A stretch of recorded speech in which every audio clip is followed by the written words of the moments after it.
a senior Secret Service source familiar with the planning of yesterday's event tells NBC News that the roof where the shooter was located was a well-known, high-priority vulnerability. It was identified just the day before during a security walkthrough. We've also just learned that there were 2 counter-sniper teams on site and that the counter-sniper did not need approval to shoot. One source telling NBC News that prior protocols were not followed. The Secret Service primary mission is to protect the President of the United States, their family, and other high-profile individuals. The problem is what we saw a couple days ago was something that we have to take seriously because the mainstream news wants you to believe that it was the appropriate response. One thing people have to remember is that the Secret Service is not in the business of risk elimination. You can't eliminate all risks. What they do is risk mitigation. You mean they can't secure rooftops? They can't reduce the risk of making sure that the rooftops are free from 20-year-olds with rifles trying to kill the former president? Was speaking. As a former Secret Service agent, are you surprised that building wasn't better secured?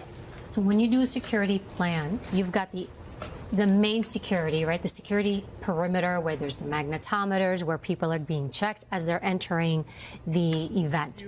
You have the outer perimeter. Hey, lady, what are you talking about? It looks like she doesn't want to answer the question. The answer is yes. We are all surprised that the roof wasn't secured. The buildings should have been secured. Why she can't answer this question? This is a problem. The problem is everyone else who have eyes and have watched this realize that there is some issues. How a 20-year-old weirdo was able to outsmart the Secret Service. He was doing the job. I wouldn't even be doing this. I could get some beautiful places to gorgeous ocean, the Look, they're all pointing. The Atlantic, maybe the Pacific.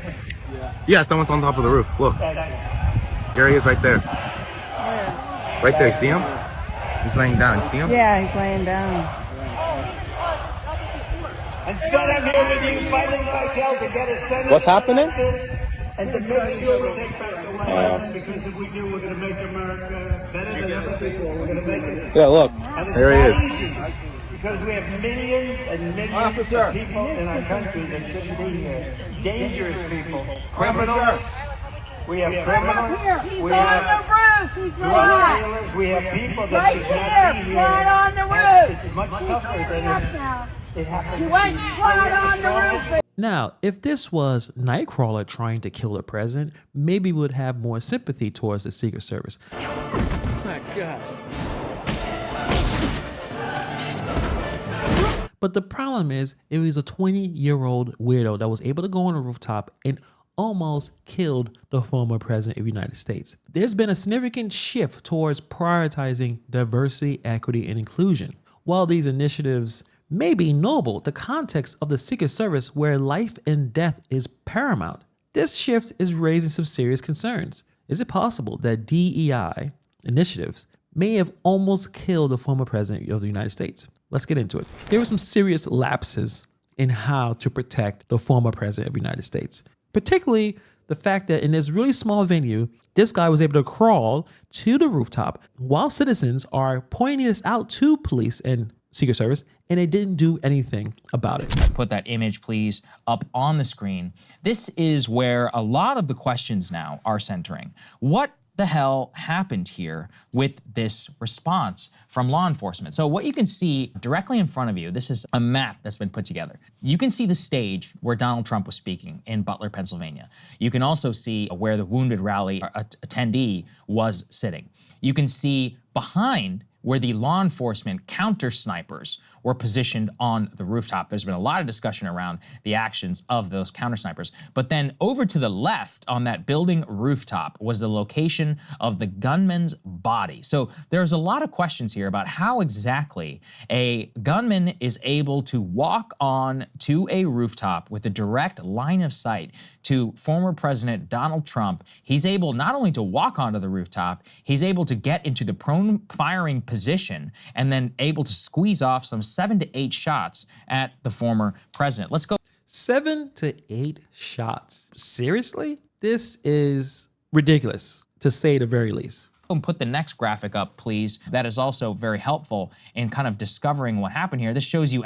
Look how close this was. It's amazing that Trump did not die. all it had was 130 yards. What is going on with the Secret Service? Actually on the ground image, and also realizes just how close that this individual was able to get. We're talking about 130 yards that this individual is able to get from the former president, and one of the most obvious and direct lines of sight.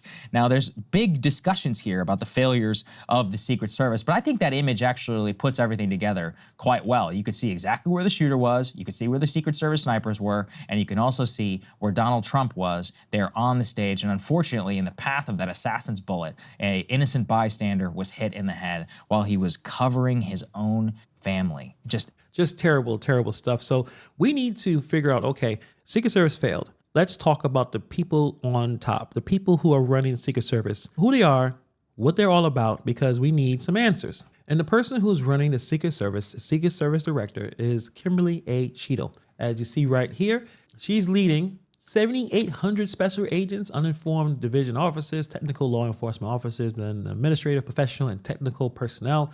So prior to her appointment, she served as a senior director of global security at Pepsi. Interesting. I had to go to good old Wikipedia to see. She held multiple roles in the Secret Service for over 25 years. She was involved with Dick Cheney on September 11th and served on Joe Biden's protective detail during the Obama administration when she was assigned to the Vice President Protective Division. She's been around. She's been a Secret Service agent. But the one thing that's interesting, she's been the director for about 2 years. There's a special project that she took on that may bring some ideas to what is going on with the Secret Service and why they did not look confident. They looked out of place. Let me show you what she was working on. To expand hiring, they're aiming to have 30% women recruits by 2030, and even allowed YouTube influencer Michelle Carre to train with agents. But I'm very conscious as I sit in this chair now of making sure that we need to attract diverse candidates and ensure that we are developing and giving opportunities to everybody in our workforce, and particularly women. That workforce will be pivotal for the 2024 campaign season, which for the first time includes a former president who already has lifetime protection. Agents were there when Donald Trump was arraigned in New York. We were able to work out the details ahead of time of how that particular day was going to go, but we will always ensure the safety of all of our protectees that we have. The service has a zero-fail mission. Take a look at what happened. A mission officers are training to uphold, pretending this field is the most famous address in America. So clearly that has failed spectacularly. It's interesting that she's trying to get 30% of women officers by the year 2030. Seems to be a bit forced, and we're going to talk about that. We're going to talk about how this initiative, think about it. On July 13th, a 20-year-old man named Thomas Matthew Crooks fired multiple rounds, 7 rounds into the Trump rally, injuring Trump and killing another person. This is highlighting some severe lapses in security. It is bringing into question the overall preparedness and competence of the Secret Service under Cheadle's direction. This is a scandal-plagued agency that has deep, deep cultural problems that proceed by a long shot. What happened this weekend, which was a shooter being able to get within several hundred feet of the president and able to situate himself on top of a roof with an AR-style rifle. Culture now of incompetence. Just in the last couple of years, we had the news just 2 months ago that the head of Kamala Harris's Secret Service detail had some sort of mental breakdown, apparently causing a lot of strife within the agency. In May, we had the news that a petition is circulating within the agency saying that people were not receiving adequate training and that they were worried about insider threats. Then you also talked about the January 6th failure there, and also the cover up that happened with text messages from some of the agents. Kimberly Cheadle's tenure has been marked by a strong push towards DEI within the Secret Service. While the intention behind these initiatives is to create a more inclusive and diverse workforce, it just seems forced. The concern is that this focus may be compromising the agency core mission, to protect the president, vice president, the most powerful people on earth. The emphasis on diversity can lead into hiring practices that prioritize demographic goals over the essential qualifications and experience need for high-stake roles. This is life and death. This is not a game. This is not just a regular job. This is life or death. The terrible response during the attack on Trump is just a really obvious illustration of the potential fallout from the shift in priorities. Many of these agents on duty appeared unprepared and they looked slow to react. They looked like they were overwhelmed with the situation. And the last group of people you want to look like that are the Secret Service agents. The demographic goals of trying to hire a certain amount of women should not undermine the primary mission to protect the most powerful people on the planet. The recent attack on Trump serves as a reminder of the high stakes involved in the Secret Service's mission. Under Cheeto's leadership, there needs to be a reassessment of priorities to ensure the agency does not lose sight of its fundamental responsibilities and lose the lives of the most important people we have in our country. Whether you like him or not, we can't have our presidents getting whacked off. It looks bad on all of us in this country. It looks like we cannot even protect our president. What does that mean for the rest of us? Instead of enforcing quotas, organizations should focus on training and development programs aimed at increasing the pool of qualified women. I equate this to having qualified pilots in the air. Do I care about diversity and inclusion when I'm getting on an airplane? No, I do not. I care about, can the person that's flying this plane, that pilot and the co-pilot and engineer, do they know what they're doing? Can they take this plane up in the air and back down again while I'm still intact? That's my primary focus. When it comes to jobs that are life and death, we need the best possible people, women, men, I don't care. We need the most qualified people. I care about the experience and the qualifications of the person, not their identity. Seems pretty obvious. What do you guys think?